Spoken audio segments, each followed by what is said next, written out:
Bismillahir Rahmanir Rahim. Brothers and sisters, Assalamu alaikum wa rahmatullahi wa barakatuh.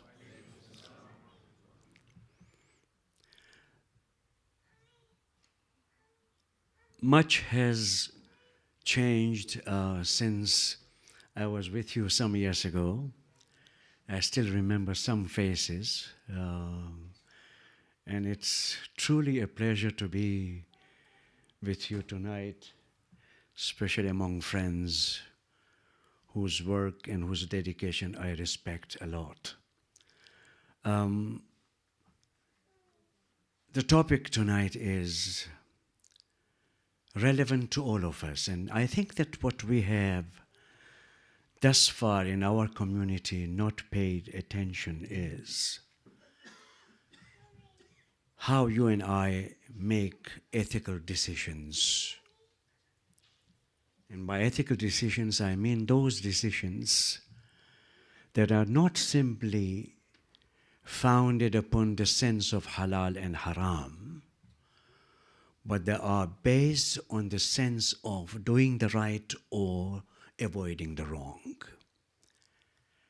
The categories appear to be quite similar, but they are different, because the methodology that applies to the biomedical ethics is different.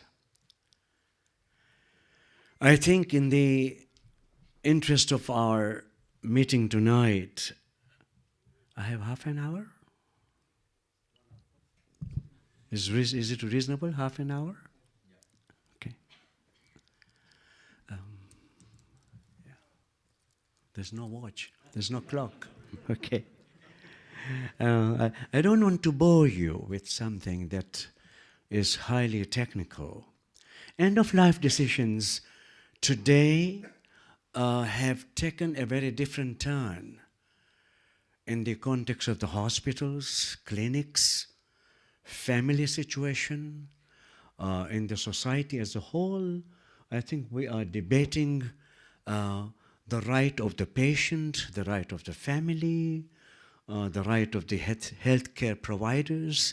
Who exactly makes those decisions? And you and I, we come from a faith tradition where there's a strong belief that our life on this earth has been fixed in the knowledge of God.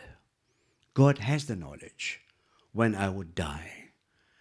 And we do know that that faith is important to sustain as we go through different stages of illnesses, disabilities, and there are so many painful situations that we find ourselves. I think the issues have become far more critical today than they were 30, 40 years ago, when medical treatment was not available to that level.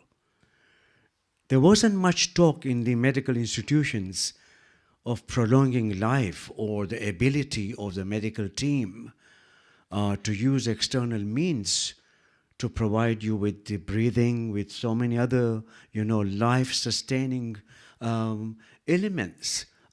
Today, medical science has gone so far that the phenomenological, I think, advancement have made us question that who has the responsibility in the end. At the end of the day, if I have a terminally ill patient at home, my mother is terminally ill, my father is terminally ill, there is no hope for cure, there's no hope for saving life as such. And yet the medical team and the insurance companies and everybody else is encouraging prolonging life and not letting the nature to take its own course. Because there's also interference with the nature. The nature could give you, in the old days, if somebody was so ill, we would have allowed that person, we would have taken care of the person. I don't mean to say we would have neglected the care, but we would have left the person to at least rest in peace without interfering too much. Whereas medical team today, there's almost a medical psychology that you don't want your patient to die. It's some kind of defeatism on the part of medical professional to say that, oh, my patient died. It's very troubling to think like that. But I think there's more and more realization in the medical technology and its limits of how much we can do. Moreover, there's a question of distributive justice. If I'm going to keep my old father in the hospital, and when insurance is not willing to pay everything, then I will be depleting the sources that are available to my family, maybe in the retirement funds or some other funds, and my family might become penniless at the end of the journey through which the terminal ill patient is going. So there are also questions of distributive justice. But most importantly, I think in the Western context, we are talking about autonomy, the right of the patient to decide. And I think that is very much respected and very much insisted upon. But I want to remind you that Islamic ethics is communitarian. We see individual connected horizontally to the family members, to the community, to the neighbors, everything else. Therefore, autonomy takes a back seat. It's not that we don't recognize individual right, but we want informed consent. Informed consent is dependent upon the patient being in a condition. You're telling us that I don't want to be kept alive. No resuscitation order, for example.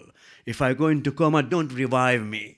I could do that. There are now advanced directives available in the hospital situation whereby we can sign that document, and it's perfectly all right according to Islamic law to do that, to leave those kinds of instructions. In other words, if there is no hope, the Sharia is very clear that you use medical technology and medical know-how as long as there is some kind of hope for finding a cure. There's no obligation to prolong life. So let's keep that in mind. But I want to emphasize here, I don't want to make it too technical. That's why you'll find my presentation is a little different today than it's going to be tomorrow in Birmingham. So it's not the same. I'm insisting upon the interplay between faith and culture in ethical decision-making, Miqdad. You were asking me about ethics, how do we make decisions? And I think that it's extremely important to keep in mind that it's not always normative ethics. It's not what the Quran teaches. It's not what the Hadith is teaching. It's not what the texts are saying. Sometimes it is the culture that determines. Preservation of life sometimes is a cultural value. Or experience tells us that we should not be in a hurry to stop feeding, a person who is in coma. We should continue to feed. We should continue to provide the treatment. All these things are sometimes culturally informed. In some cultures, death is seen very negatively. And illness is seen as an evil. In Western culture, my own experience, I'm a chaplain in the hospital of University of Virginia hospital system. As a chaplain, I go and I see the terminally ill patients.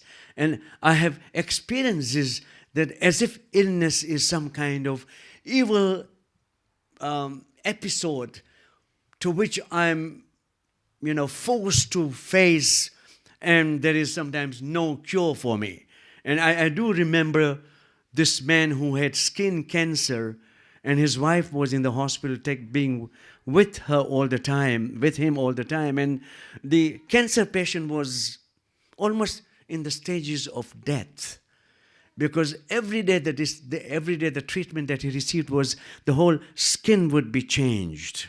And it was burning experience. It was something he could not stand.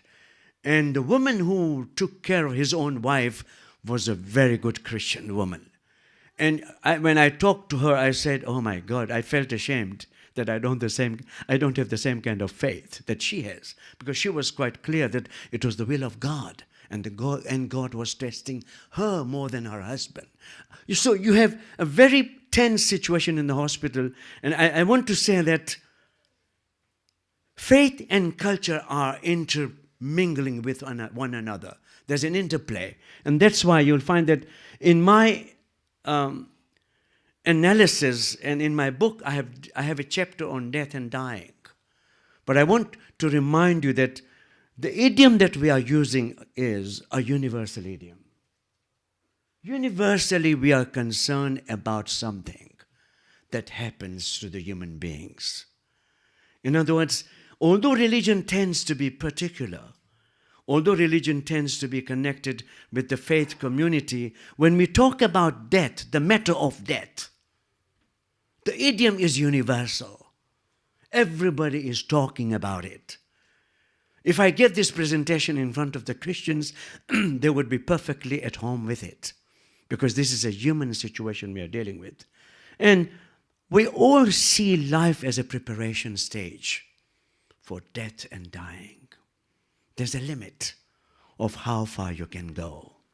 And all funeral rites are, you might remember this, and I don't want to get into the philosophy of death at the moment. It's a topic separate one. If I ever came in the future, I would discuss that with you. But my teachers in Iran and Iraq used to tell me that funeral is for those who are left behind, not for the one who dies. Because we need to negotiate the loss of the person we love. So funeral in all cultures reveal the universal dimensions of human longing to remain connected with the loved ones and cared for in moments of pain and separation. So if you look at our ceremonies, funeral ceremonies, Fatiha Khani, Majlis, whatever we do, Yawmul Ziyarah, it's not for the dead. It's for those who are remain behind. I must tell you also, please do forgive me, nothing goes for the dead. As much Yasin as you might recite is for you who is living.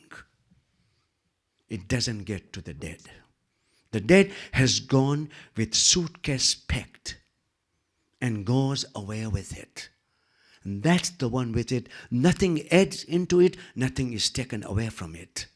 Oh, then what happens? We are doing all this good work for them. Yes, you are doing it for yourself.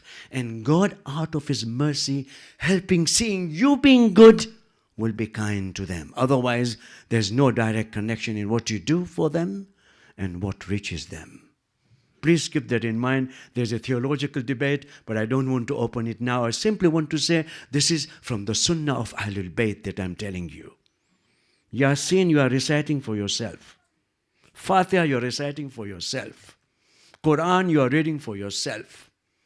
Food, you are serving for yourself, not for the dead.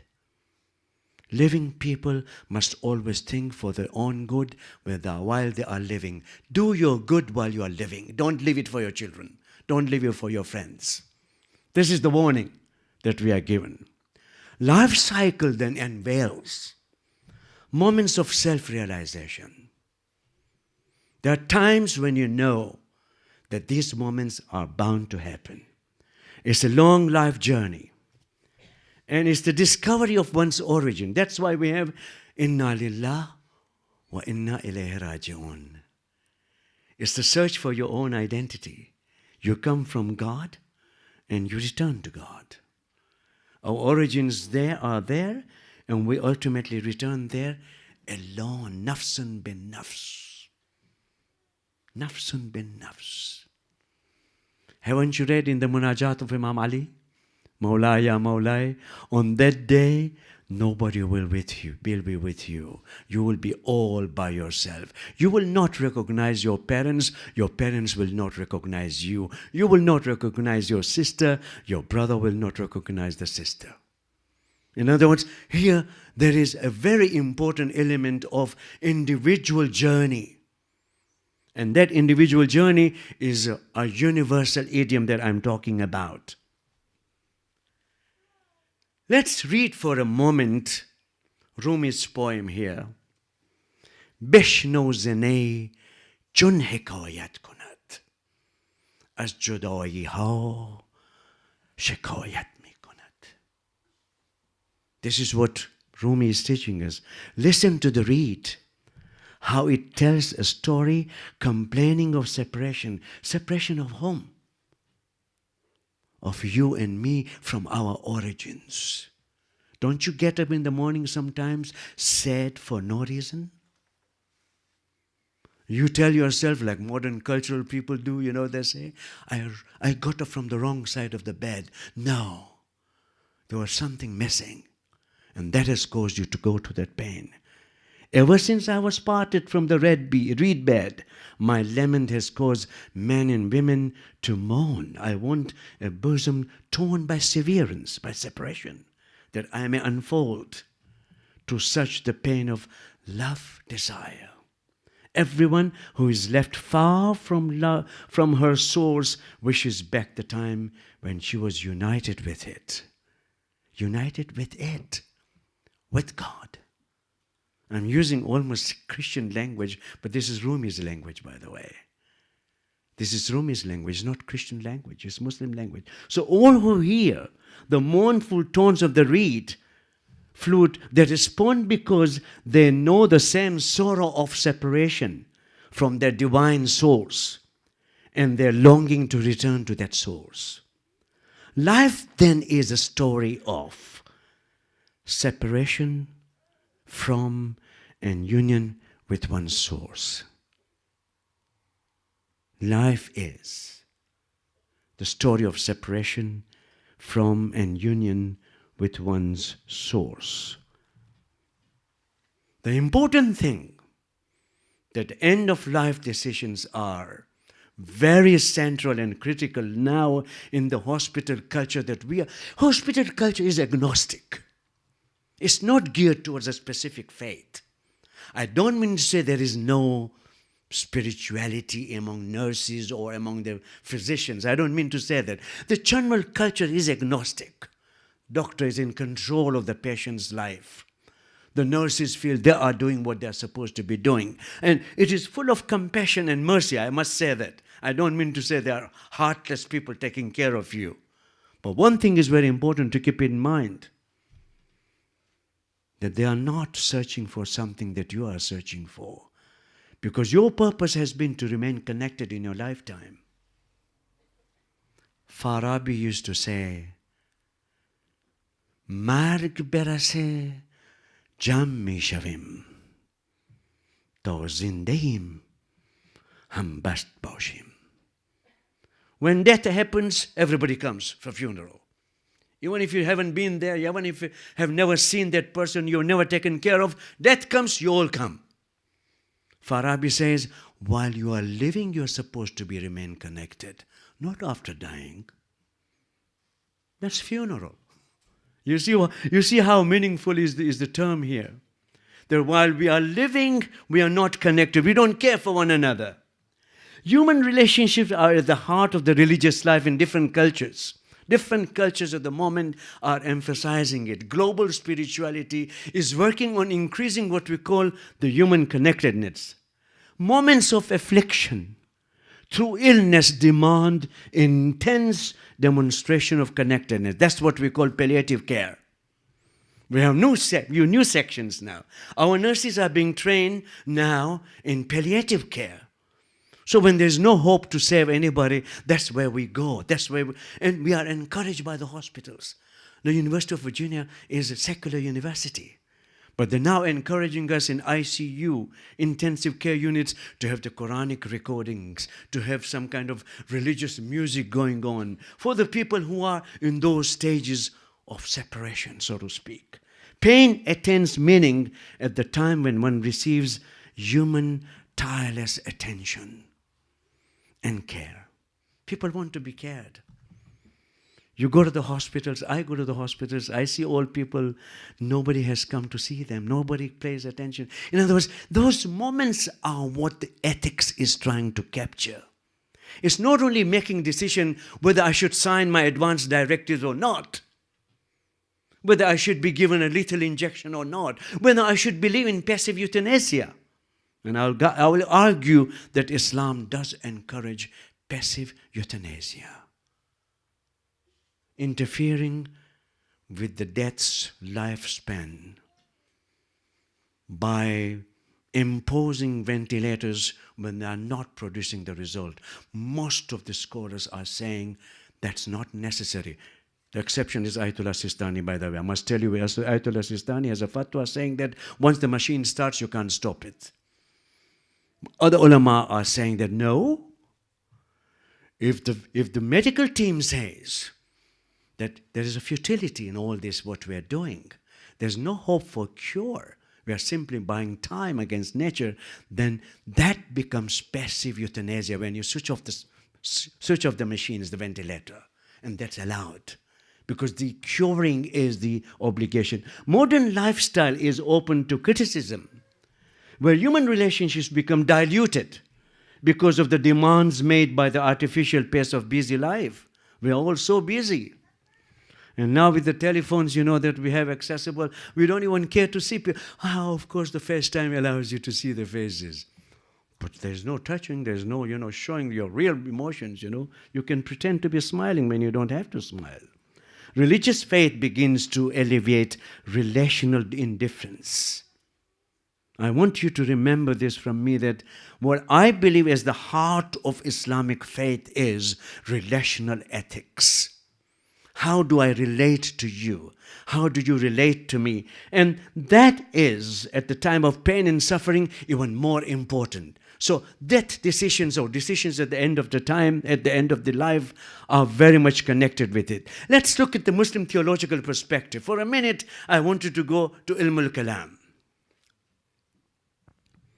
My Sunni brothers and sisters would tell me that emphasis on God's absolute will leads to a strong belief in predestination and a sense of resignation when faced with suffering. 50 years ago, when they did research in some of the Muslim countries regarding the medical treatment in the clinics, people were indifferent to it. Because they were quoting the ayah of the Quran in the wrong place. وَمَا تَدْرِ نَفْسٌ بِأَيِّ أَرْضٍ تَمُوتُ. Nobody knows where you will die. Didn't say nobody knows when you will die. It simply said where you will die is not known. That means you will continue to eat whenever you are supposed to be eating, and until the time comes for you. Now, the sense of resignation is discouraged in the Shi'i theology. In the Shi'i theology, in the Mu'tazili theology, which is the foundation of our law, by the way, our fiqh, our jurisprudence, is that you can't give up. You have to try on. Maybe that's the source of Ayatollah Sistani's fatwa. I don't know what the source of that, because he hasn't given the reason why he thinks that way. He simply says, when you start the machines, you can't shut them off. You can't switch off ventilators. You can't switch off, intravenous feeding, etc. Or they should continue until the person dies. The person will not die, actually, according to the hospital records. The person will continue to live. Now, emphasis on God's justice, the way you and I do in the school of Ahlul Bayt, increases what we call the responsibility in our belief in the human free will and confidence in human ability to overcome adverse conditions. We are supposed to work for it. The impact of this theological positions is in the total field of healthcare, by the way. Total field of healthcare. And it is sometimes it impacts in a very negative way when people talk about the divine command that we don't know. We have no capacity to know what is right from wrong until God tells us what is right from wrong. In other words, ethical knowledge is limited to the divine commands. Quite to the contrary, Ahlul Bayt say, no, you know exactly what you're supposed to be doing, because your reason has been empowered by God to know these things. Now, God's justice and human destiny are important issues. And I'm going a little slow here, that relationship between God's goodness and almightiness and existence of evil for the humanity's perfection is a big question. If God is all good, why should he allow evil people to succeed? There should be no evil on this earth. The Christians have questioned this, by the way. They say, if God is good, why did he let his own son be sacrificed on the cross? For them is a big theological dilemma, what we would call Theodicy. God is all good. How can he allow evil in this world? How can he allow me to be sick? I haven't done anything wrong. I lived a very good life. I was pious man, this man. You know how we believe about ourselves. Why should I be the one to suffer? This is what is a very touchy question, and therefore we ask a large question about human suffering. Should we suffer for the sins of others? Should our children suffer for the sins we committed as parents? You will hear that argument, by the way, in theology. Why the child is suffering? Because the parents are wrong. Because the parents have done some mistake. Why should the children be used to punish the parents? In other words, these are very touchy questions in theology.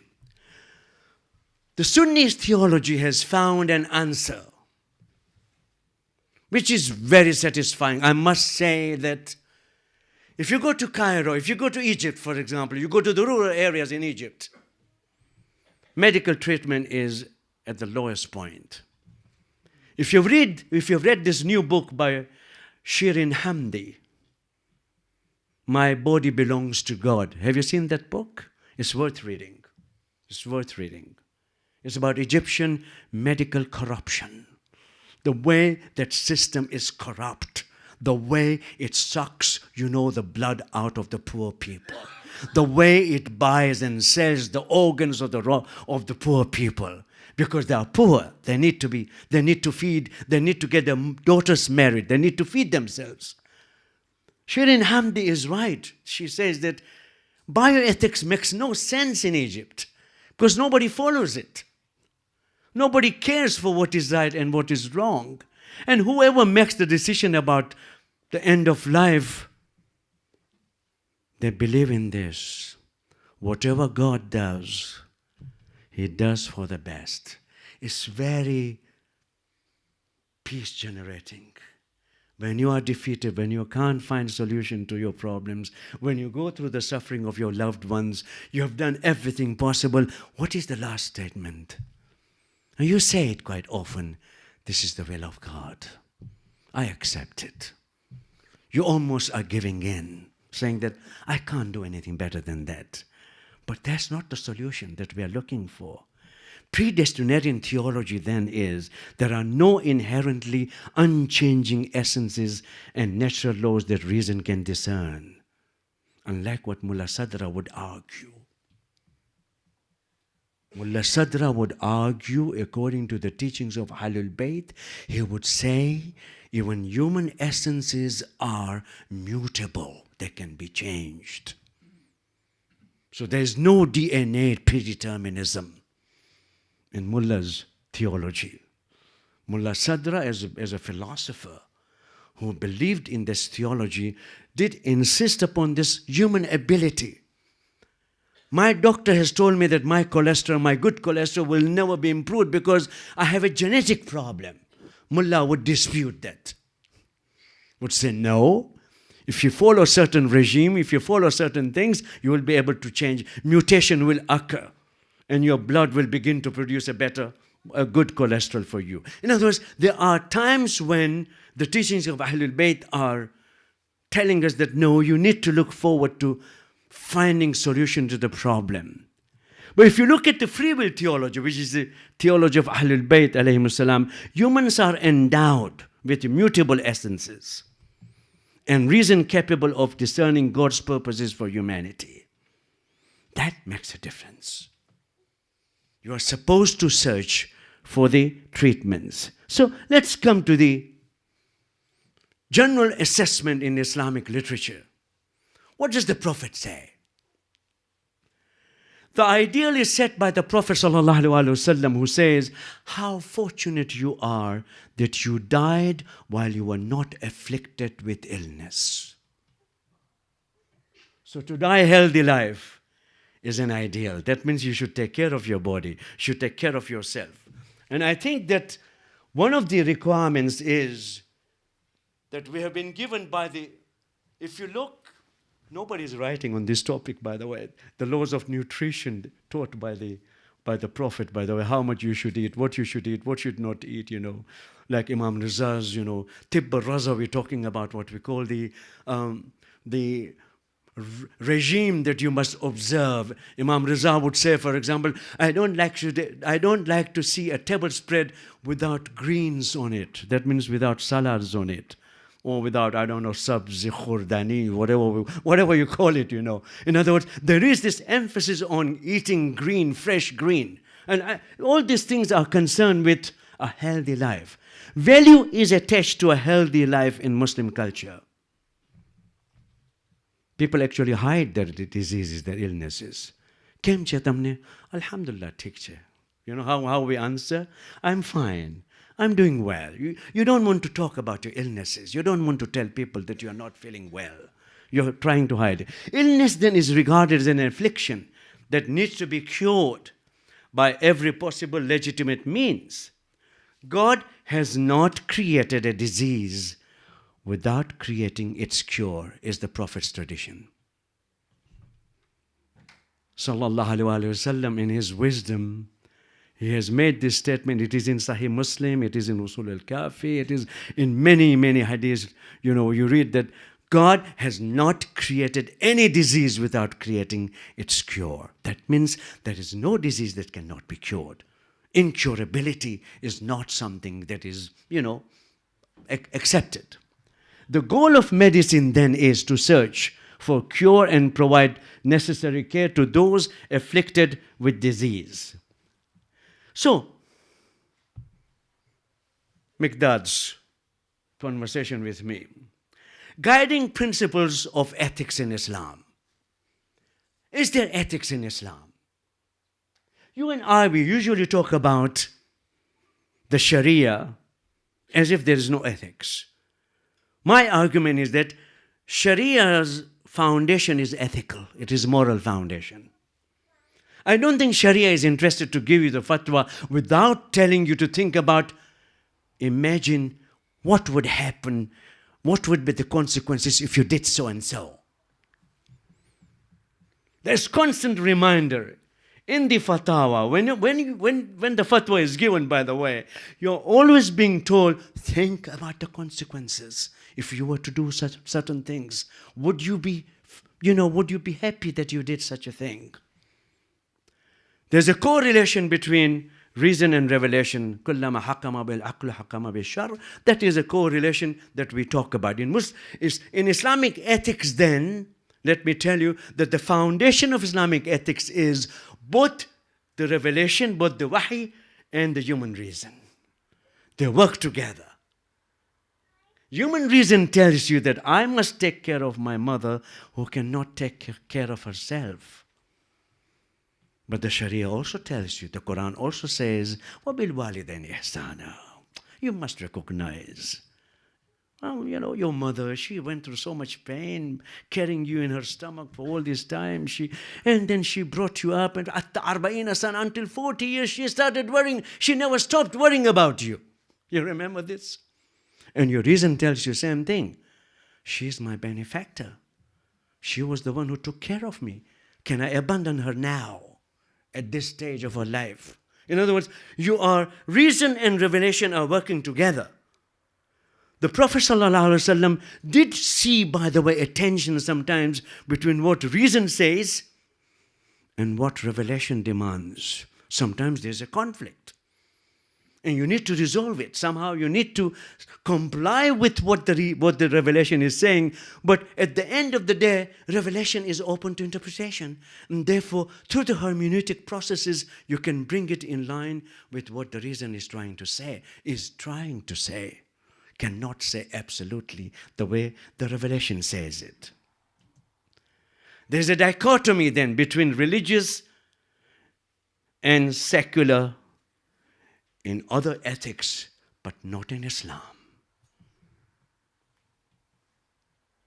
We can say in ethics in Islam, the secular and religious are working together. Because secular is still connected with our lives. Professional ethics then is geared towards protecting an individual's well-being within the familial and communal context. I said familial and communal. Family and community are extremely central in the Islamic ethics. Therefore, we ask this question about human body and suffering. Do we own our body, or is it an amana from God to us? Can we torture our body? Can I sell my kidney? Can I sell my cornea? Can I sell my skin? How about my hair? We have what we call regenerating organs and non-regenerating organs. So we're making a difference between them. But we do not have ownership, by the way. We have stewardship. And therefore, organ donation at the time of the death, one must determine what one wants to do. And I myself asked Ayatollah Khoyi, can I sign my driver's license, which gives me permission, which gives the authority permission to use my organs? And he said, yes.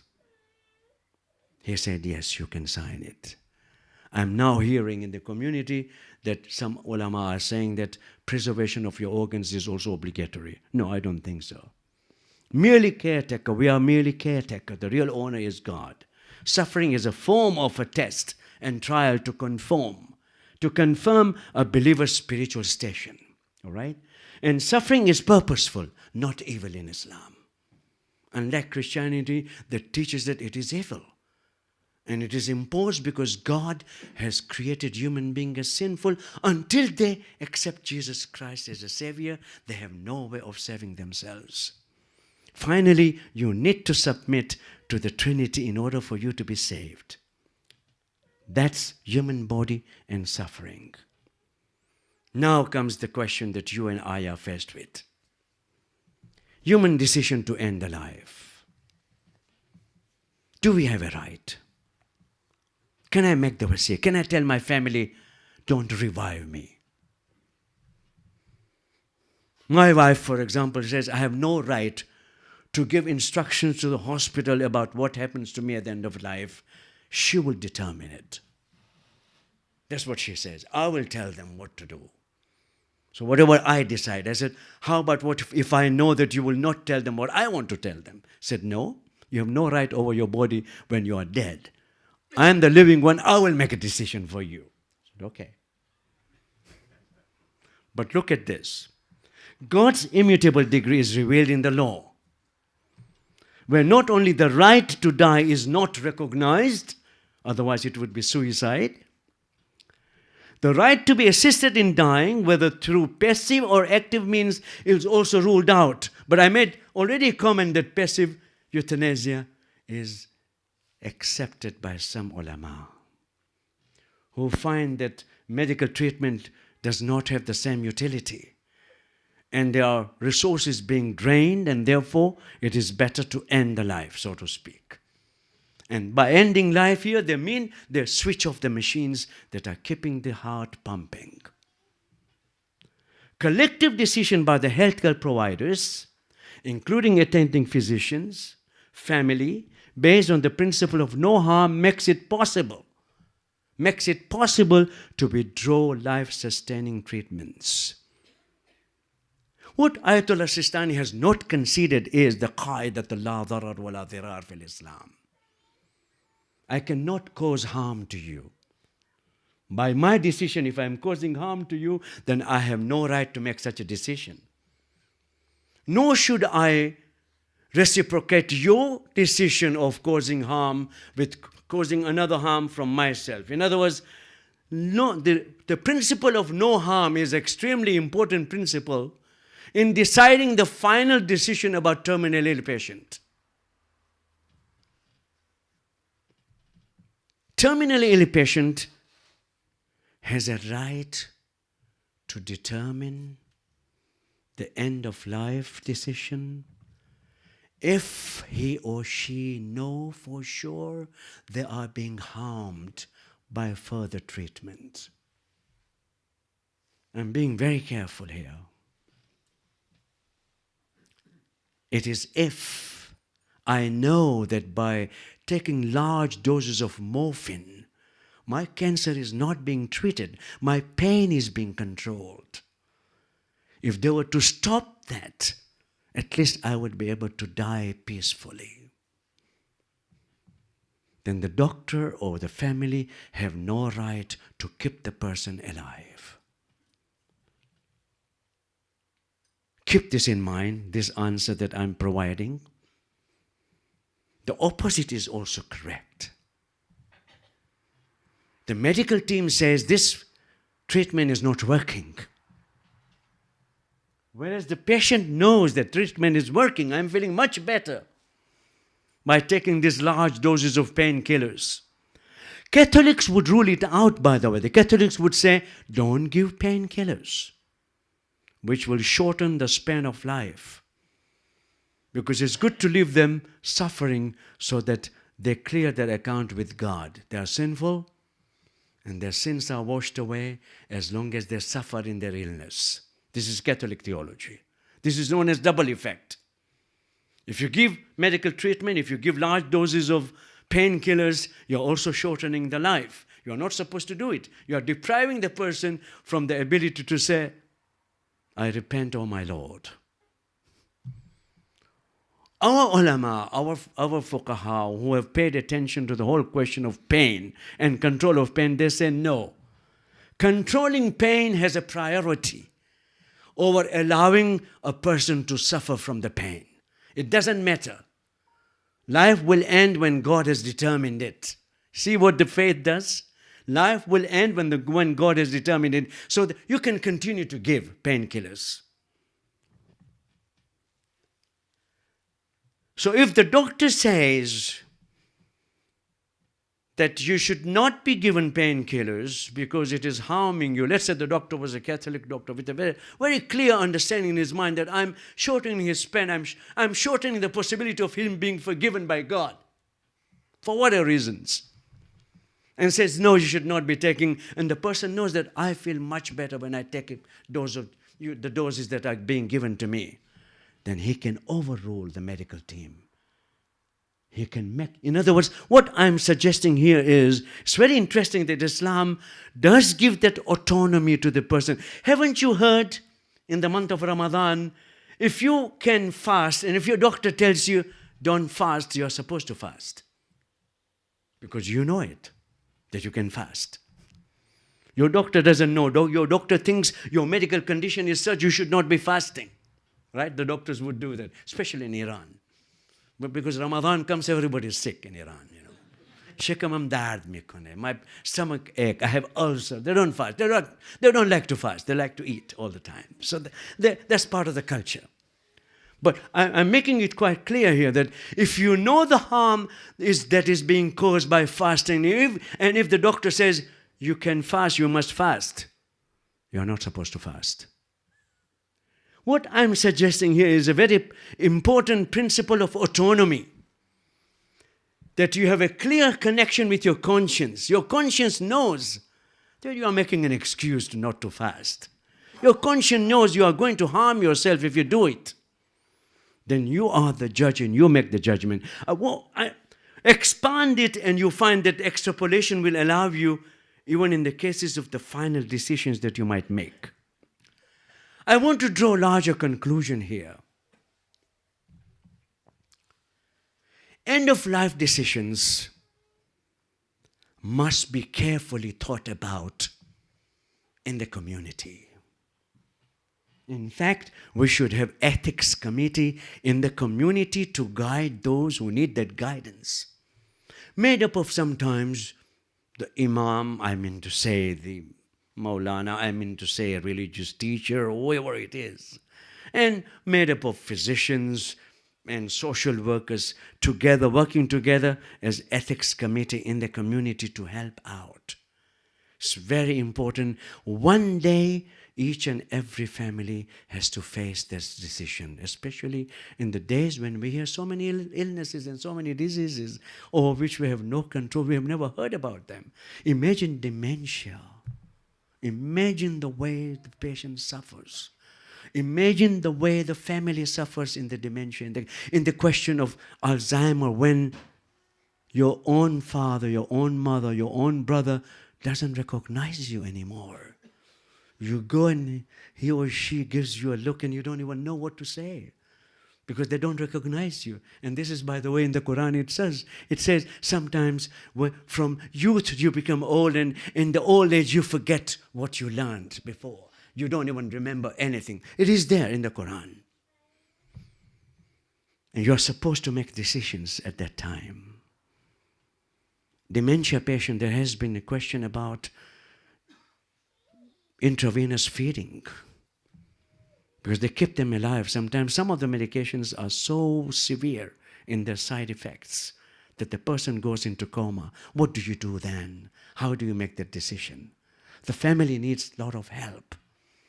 The loved ones need a lot of help, and the community has to provide the service. The community has to provide with what we call the basic knowledge and information that we can share with the people of what are the responsibilities that we have. I want to stop here and allow you to probe me further. Thank you very much.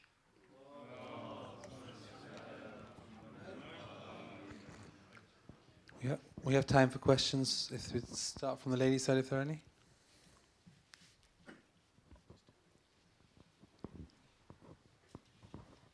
Assalamu alaikum. Alaikum salam. Ahsan for a very thought-provoking talk.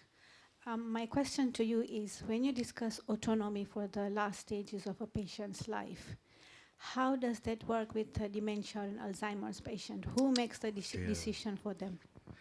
In that case, we have surrogate decision making, because your competence in decision making is somehow curtailed. And you are left with your loved ones to make the decision for you. And it is hoped that they would make the right decision for you, because you're not competent. After all, consent needs to be informed consent. How can you inform someone who doesn't have? But the problem here is that the person is otherwise normal, unless the person is bedridden. Dementia and bedridden, all these things have come together. But if the person is moving and living in a nursing home or somewhere, where you visit the person, wow, Ya Allah, that is a very tough situation. Surrogate decision makers are the family. In that case, how does, for example, fasting work when you know that they can't fast for their own good health and they still want to fast? How do you make that decision? That decision is, if you surely know as a surrogate decision maker that consequentially is not helping the sick person, then you can use any ways of persuading the person not to fast. Persuasion might work, force might not work. But you know the consequences, that if she or he is insisting on fasting when it is doing harm to her. And you can bring sometimes, this is where we have pastoral care. A pastor comes. Our Maulanas are not used to this, We are taught in the hospital as chaplains to go and talk and speak to the patients. Try to convince. I think it's more the family than the patient that we talk to, because their space needs to be negotiated with the patient. So I think persuasion is a key, and one can use any means that are available. That's why community needs to be aware of this new chapter that we have not paid attention to usually in the community. Any questions from the gents' side?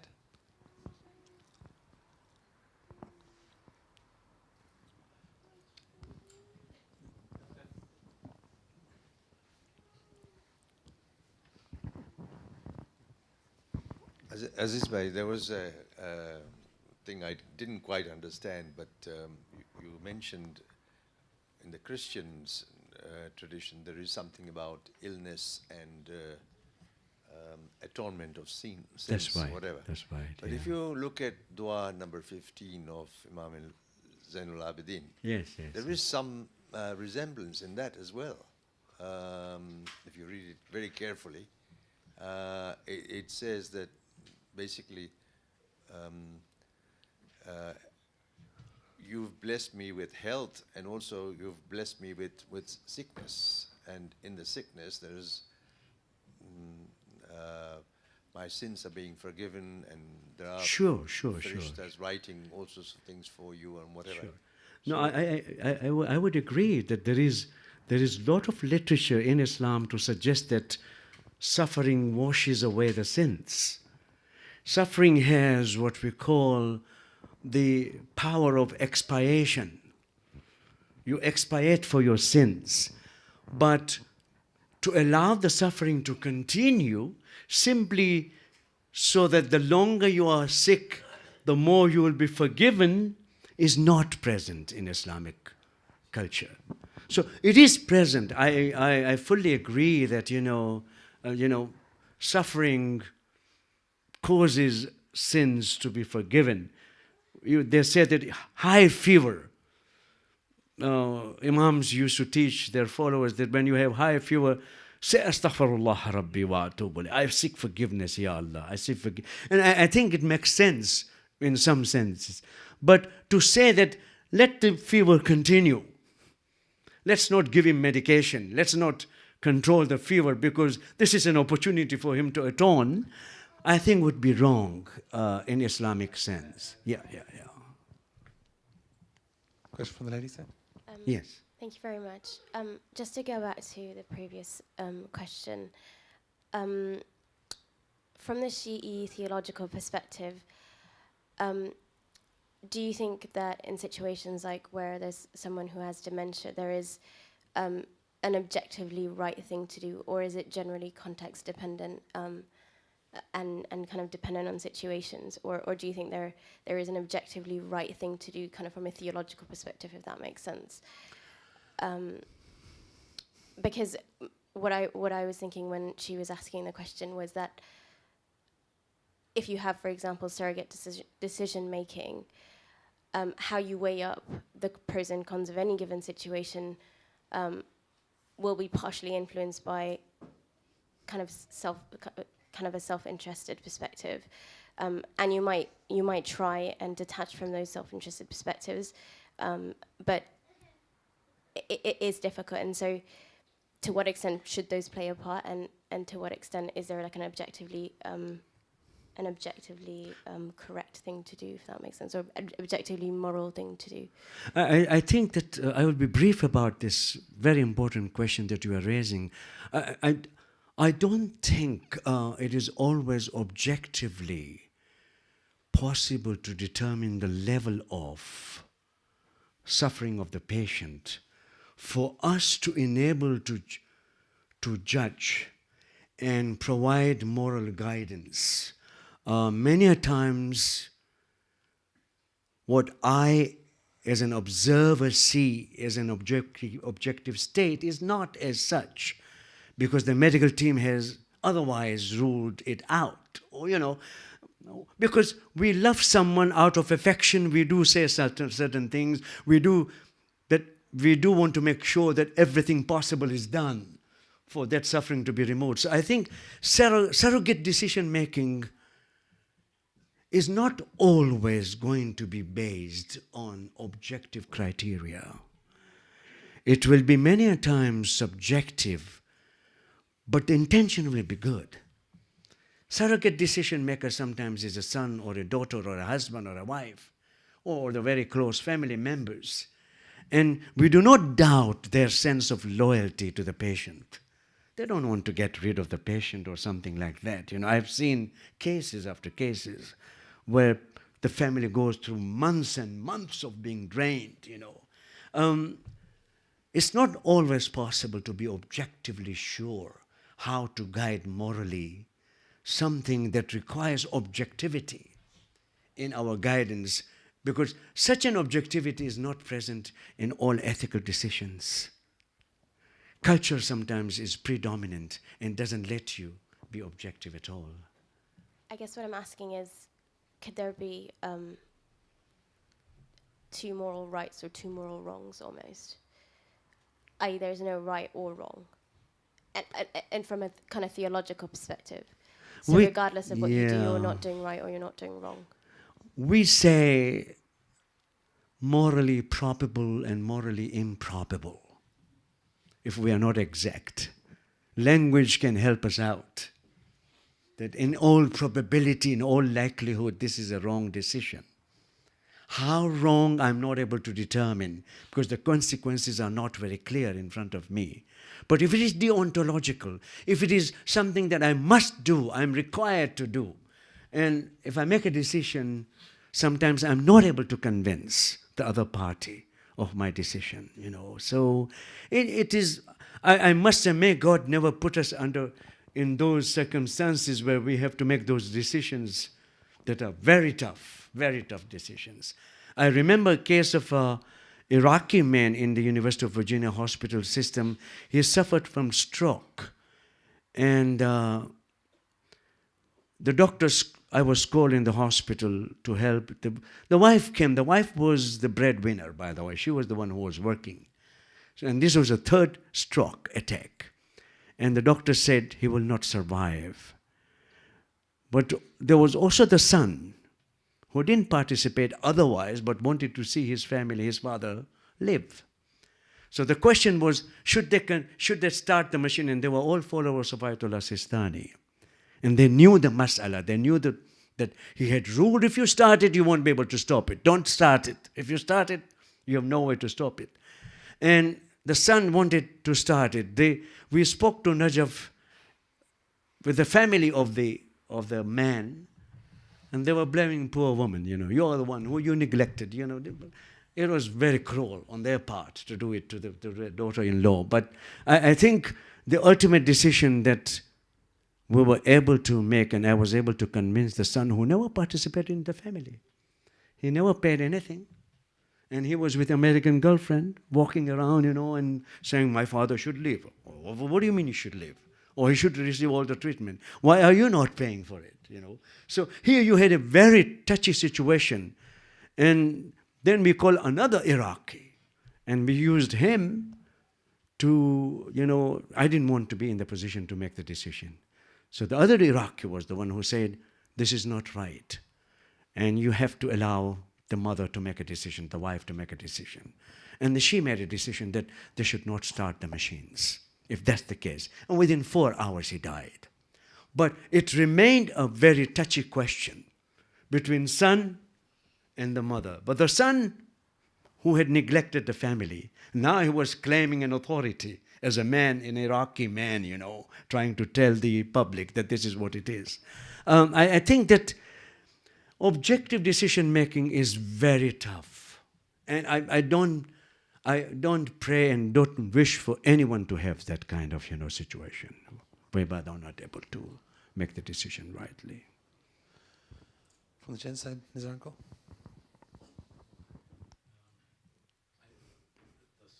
Alaikum salam, doctor.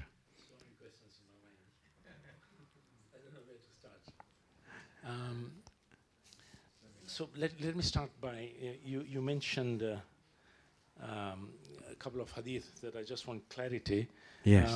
One was that you said that the Prophet said that there's no disease where Allah has not created. It's cure. Yeah.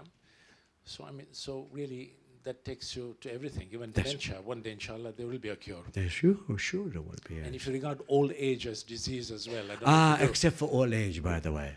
He made an exception. They- Yeah, old age is a disease for which there is no cure. So I'm sorry for all of us who are, you know, treating that age, yes. So I'll come to that. I'm sorry, I should have mentioned that exception. Okay. And just one other hadith, which I can't remember, but you said that it is best to die whilst you are healthy. Yes. So I think you interpreted it that you know, Allah is expecting you to remain healthy all the To time. take care of your body, yes. I don't know if I were to interpret it slightly differently, that there, in my medical experience, Yes. broadly, there are two types of deaths. Broadly. Yes, Quick, sudden, yes. you're living and you're dead. Best for the person going, traumatic for the persons that are leaving behind. That's right. And the other type of disease where it's long, protracted, horrible for the person, Very true. but Very everybody else are not that shocked because they know this is going to happen. So I was just wondering whether the hadith relates to the first type of death is probably better. That would be my interpretation. Mm-hmm.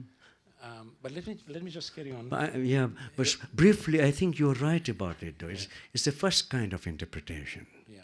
That sudden death without, having to go through the illness is preferable in a way. It's easier on everyone in the family, etc. Okay. It's not that it's meritorious. There's no sawab attached to it. There's no evaluation of it as such. Okay, so let me come to the main part of my question, and that's relating to old age, really. The Office of National Statistics, UK, in 2013 said that children born now, 1/3 of them will reach 100 years age. So 1/3 of all our babies now are going to reach up to the age of 100. So if you don't die of a heart attack in your 40s and 50s, which now with medical science advancement, with statins and what have you, we see less and less of, and better blood pressure control and better diabetes control and what have you. And if you don't die of a stroke in your 60s and 70s, and if you don't die of cancer in your 70s and 80s, then you're likely to live to old age, 90 and 100. Inshallah, yeah. I'm not sure about that. I want to live longer. I'm really not sure about that, really. So the question arises, Yes. in my mind, that I know by the time that I'd be 90 or 100, chances are that if I escape dementia, I will probably not be able to move, probably not be able to wash my own bottom, not be able to clean my own teeth or even wipe my glasses or whatever. So hang on. So I know your wife refused, but if I were to write a directive that past certain age, say 90 arbitrarily today, don't keep me alive. In 50 years' time, it might be 110, whatever. Today I say 90. I said, if I live over 90, A, don't treat me if I have a chest infection. Don't resuscitate me if I collapse. Yes. Etc., etc. Various scenarios. You say advanced directive is okay, Islamically. Yeah, Is it right? yeah. Is that what you said? No resuscitation order, by the way, has been approved. In So religiously speaking, you can say that. Yeah. The ethics is supportive of it. Yeah. So I have autonomy. And Yes, can I make those do. decisions. Yes. Yeah, you do. And you that's do, perfectly yes. okay, isn't Yeah, it? Because I think of all my experiences are all of these scenarios, decision making, Yes. and the person making the decision is such a difficult issue. Yes. And it's so unfair sometimes within the family as well, for there to be split about just like the Iraqi family That's right, that you that's right. illustrated.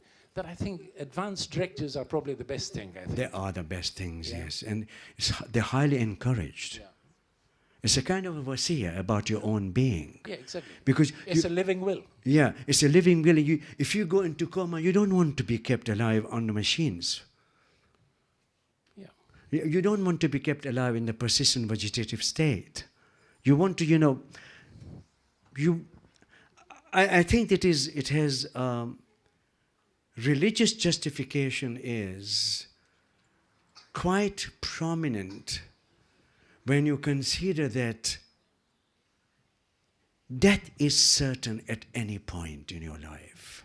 Why are you trying to put yourself through the age whereby you can't even, because I'll tell you very honestly that Ayatollah Khoui is the only one who discusses the quality of life in his fatwa. I have not seen kayfiyat al-haya.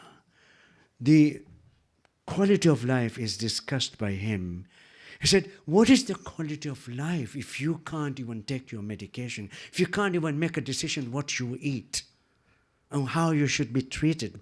If there is no consciousness left in you, maybe he has in mind coma situation, but you are describing more than coma. You're saying, no, it's not a coma. It's an old age when I'm not even able to take care of myself. I'm dependent on others. That means I don't have a quality of life. In other words, there is, by the way, my secular colleagues are worried about this opinion of Ayatollah Khoui. They say this is a slippery slope. What do you mean, quality of life? It can be defined differently in different cultures. So, But if I make a decision, yes, this is what, it's going to be subjective, and it's between you and your Lord. I think we have been given that kind of autonomy whereby, guidance has come to us and ultimately we are going to use our mind. My very last point was Yes. that unfortunately nobody has come back and told us that death process itself may be very sweet. It may be wonderful to die. I know. Nobody has come back and told us that, but we don't know. So why are we being so restrictive and so resistant? We are not supposed, Imam Zainul Abidin says you should not be praying for death. You ask God to give you long life so that you can serve God's purposes. But you should also say, Ya Allah, Imam Zainul Abidin also says in one of the du'as of the weekdays, by the way, he says that, don't let me live long if I'm hurting your purposes on this earth, if I'm doing wrong things. You better take me away. I don't want to live long, So one reason for praying for end of life is, if I'm going to be a troublemaker for this whole world, I think there are limits, but you're not supposed to be defeated very easily by difficulties and pray for death. Even at the moment of the most difficult situation, what do we say? What do we say when we are in difficulties? Inna lillahi wa inna ilayhi raji'un. Right? And then we say, Ridan bi qada'i wa tasliman li amrihi. So we are saying, Ya Allah, I'm submitting. Whatever you do for me is good. I think we do have that kind of psychological training, if it is understood in the right spirit. But I always worry, if anything, if I pray, I say, Ya Ra'im al-Shaykh al-Kabir, wa Ya Raziq al-Tifl al-Saghir. Two entities I worry about is the old and the very, very young. And these two are the concerns of my Lord, my God. He is the one who is concerned about the old people. He is also concerned about the children, because he wants both of them to be doing well, So I think that you've raised a very, very important question about advanced directives. What does it do? My student in Iran, Ehsan Shamsi, finished his first dissertation on Islamic bioethics in Iran on the ethics of no resuscitation order. And he's examined all the literature in Iran among the ulama and everything. I think that is worth reading. And it is both in Farsi and English. The dissertation is bilingual. You might be able to see it under Shahid Beheshti University, Medical University. Thank you. I think we'll have our final question from the sister's side. Alaykum salam.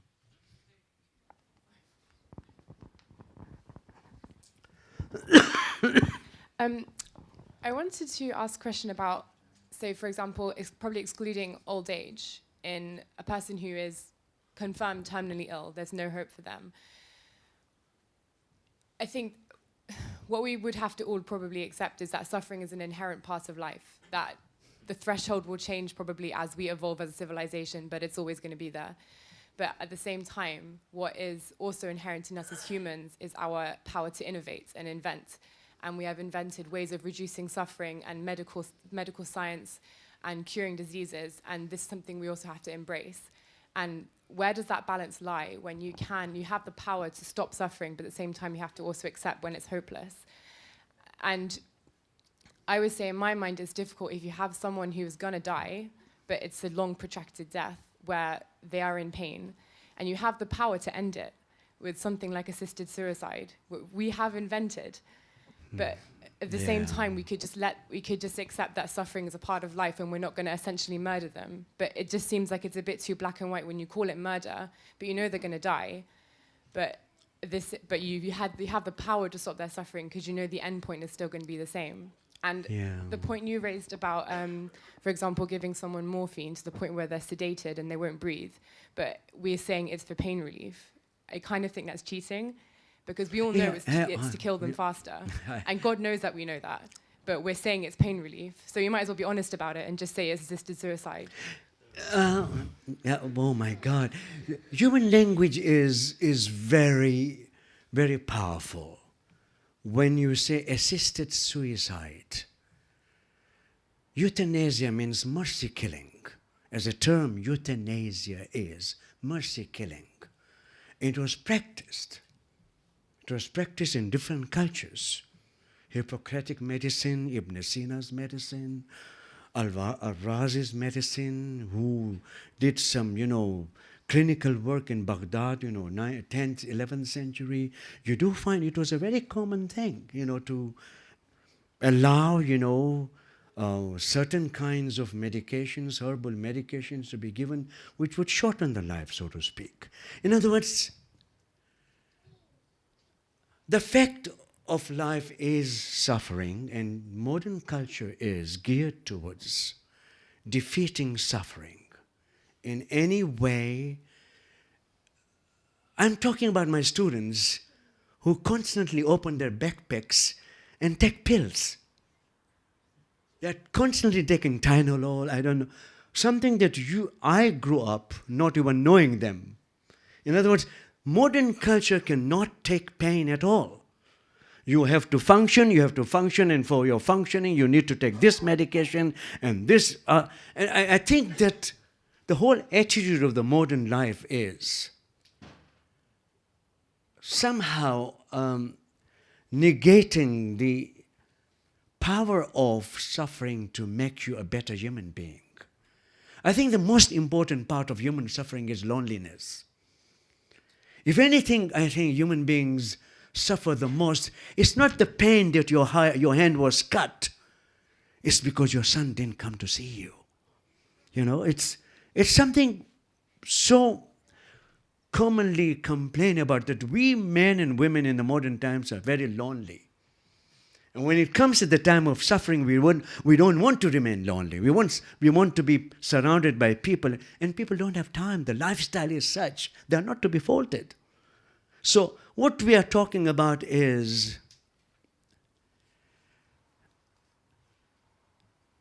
permission to exercise assisted suicide, to give a lethal injection, is hard to justify, because then we are playing God. And playing God is an important issue in the medical sciences, because medicine is an art. Many a time the doctors don't even know how the aspirin works exactly. They know how it controls the pain. But the whole, biochemistry is not known by every physician. So we are using medications, we are using treatments, and we don't even know exactly how they relieve the pain. But the suffering, if it is given, I would still be very hesitant to say that Islam at any time would allow suicide. But I want to tell you a horrible story. Are you ready for it? In Basra of 11th century, there was a discussion about an old man who had committed suicide. The old man had committed suicide and had left a letter explaining why did he take his life.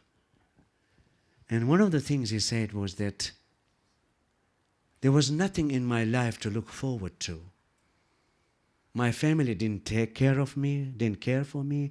My neighbors didn't know me, that I existed. What was I left with? Nothing. And therefore I decided to end my life. Ibn Tufail, the philosopher, and theologians, and the fuqaha sat together, and you won't believe what they said.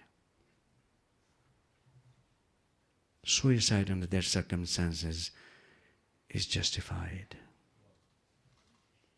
We might disagree totally. There is no Islamic way of supporting it. I don't think so. But everybody was looking at the condition of an old man who had no one to take care of him. Nobody cared. Even the neighbors didn't care for that person. He was old. He needed companion. He needed someone to take care of him. The theologian said, well, this is wrong because, God has given this life as a trust to us. We can't destroy it. Everybody was saying something. But one thing emerged, that old man had no quality of life. And therefore, he was right in taking his life. What will happen to him in the hereafter? Everybody was asking this question. Would he enter Jahannam? They said, no, God is merciful. He might forgive him for his loneliness. So there are stories in our literature, in our culture, which are mind-boggling. We don't even know how to make sense of them. Honestly, when I'm writing about suicide, I say it's not allowed. Period. Assisted suicide? No way. In other words, I think we are at a juncture, at the intersection of ethics and Sharia. And we don't know exactly what the Sharia would give a ruling. I am suspecting Sharia would say no. No to suicide. Any kind of suicide. No to euthanasia. Any kind of... Whereas ethics might decide differently. They might say, let's look at the condition. What is praiseworthy? What is blameworthy? What life is worth living? What life is not worth living? So I think, I don't want us to leave this lecture tonight saying that things are very simple and straightforward. I want you to realize that there are so many issues for which we have not found an answer. Yours is one of those that we have not found an answer. We know the situation. We are faced with it every day. Every day I get calls, I get emails from Palestine, from Malaysia, from Indonesia, that this is the situation, I am the clinical situation, this is what is happening, what should we do? And we have no way of guiding them in a very certain way. We don't have. Thank you very much for coming tonight. Thank you.